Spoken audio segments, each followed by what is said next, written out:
Welcome back to the range. Now we all know that selecting the right tool for the job is the first rule of gun safety and ethical hunting. You wouldn't use a sledgehammer to hang a picture frame, and you shouldn't take a specialized or underpowered cartridge into the whitetail woods. Yet, every season, we see guys hitting the field with setups that make zero ballistic sense. Whether it is pure ego, bad advice from the guy behind the gun counter, or just stubbornness, some calibers have earned a reputation for being absolute nightmares in the field. Today, we are breaking down 5 cartridges that honestly, only someone who hasn't done their homework would choose for a standard North American hunt. We are talking about unnecessary recoil, wallet-draining ammo costs, and ballistics that just don't stack up. Let's look at the rounds that need to stay in the safe.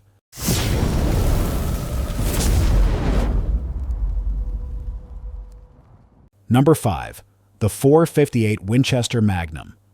Coming in at number 5, we have a round that is legendary in the safari world, but completely ridiculous for your average deer camp, the .458 Winchester Magnum. Now, don't get me wrong, if you are staring down a charging Cape buffalo or an elephant in the scrub brush of Zimbabwe, this is the medicine you need. But for hunting elk in Colorado, it is essentially a shoulder-fired artillery cannon. This cartridge is pushing muzzle energies north of 5,000 foot-pounds. For most shooters, that level of recoil isn't just uncomfortable.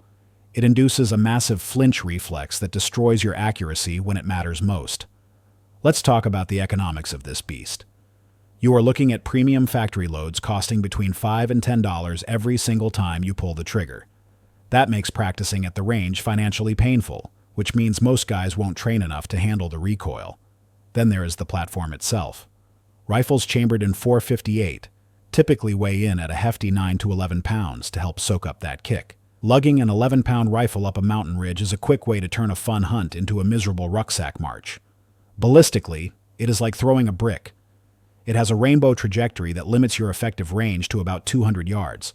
It is simply overkill for anything walking on North American soil. Unless you are hunting dangerous game in Africa, leave the .458 at home. Number 4. The 6mm Remington. At number 4, we have a cartridge that is rapidly fading into the history books, and for good reason. The 6mm Remington. Back in the day, this was pitched as a dual-purpose round for varmints and deer.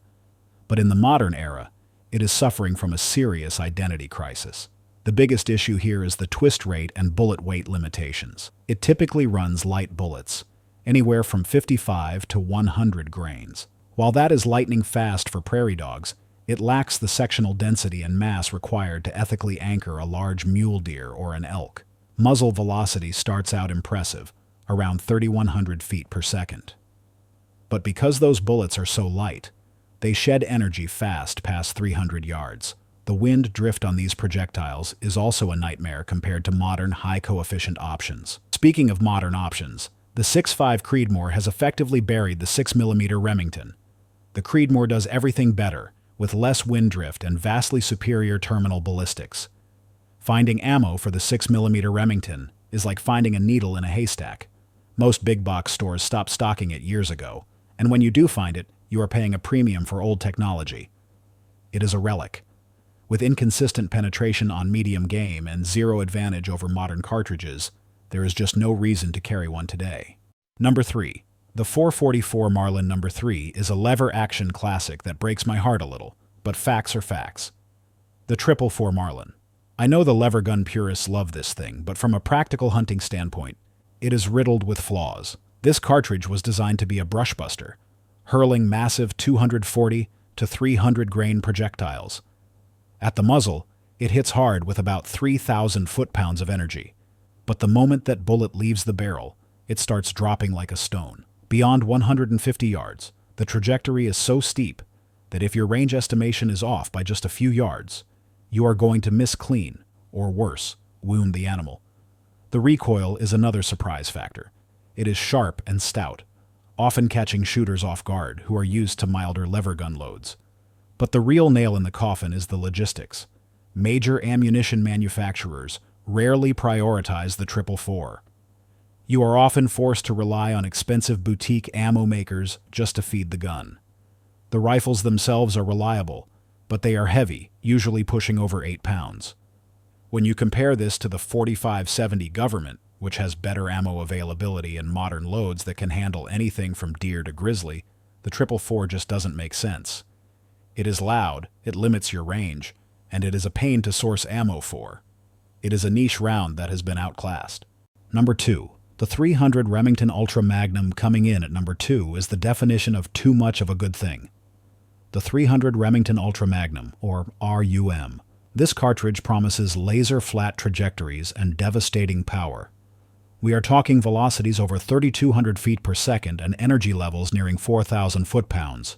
It sounds great on paper for long-range hunting, but in reality, the trade-offs are severe.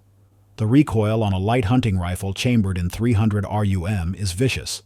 It is often compared to the 338 Lapua. That level of punishment induces heavy flinching, which completely negates the accuracy potential of the round. Then you have to look at the barrel life. This is what we call a barrel burner. The throat erosion caused by that much powder burning, that hot destroys rifling significantly faster than standard magnums. Your expensive precision rifle is going to lose accuracy much sooner than you think. Ammo cost is astronomical, ranging from $3 to $7 a shot. That is a car payment's worth of ammo, just to zero your scope and run a few drills. For North American game, it is absolute overkill.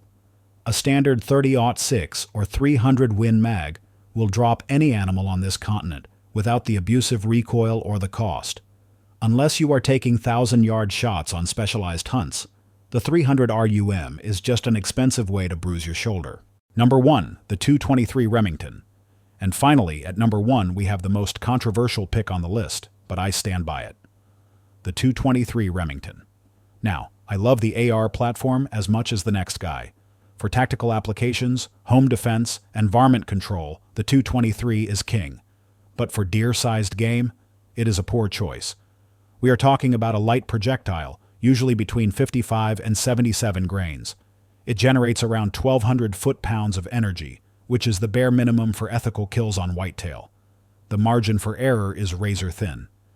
If your shot placement isn't surgically precise, that small-diameter bullet often fails to penetrate through heavy bone or muscle to reach the vitals. This leads to wounded animals and long, heartbreaking tracking jobs that often end with no recovery. That is why many states actually have laws prohibiting the use of .22 caliber center fires for big game hunting. The wind is another enemy here. Even with a high velocity of 3,200 feet per second, those light bullets get pushed around easily by crosswinds, making shots past 200 yards risky in field conditions. While ammo is cheap and everywhere, finding a hunting-specific load that expands reliably without exploding on impact can be tricky. Sure, it has no recoil, which makes people want to use it for new hunters. But teaching a new hunter with a marginal caliber is a recipe for a bad experience. Stick to the 223 for coyotes and paper targets, and grab a real deer rifle for the harvest. If you are looking for a caliber that actually gets the job done without breaking the bank or your shoulder, I can break down the top 5 underrated hunting cartridges that perform way above their price point. Would you like me to generate that analysis for you? That's it for today's breakdown. If you run any of these calibers and disagree, let me hear about it in the comments section below. I know you guys aren't shy. Make sure you smash that like button, subscribe to the channel, and hit the notification bell so you don't miss our next review. Stay safe, train hard, and I'll see you downrange.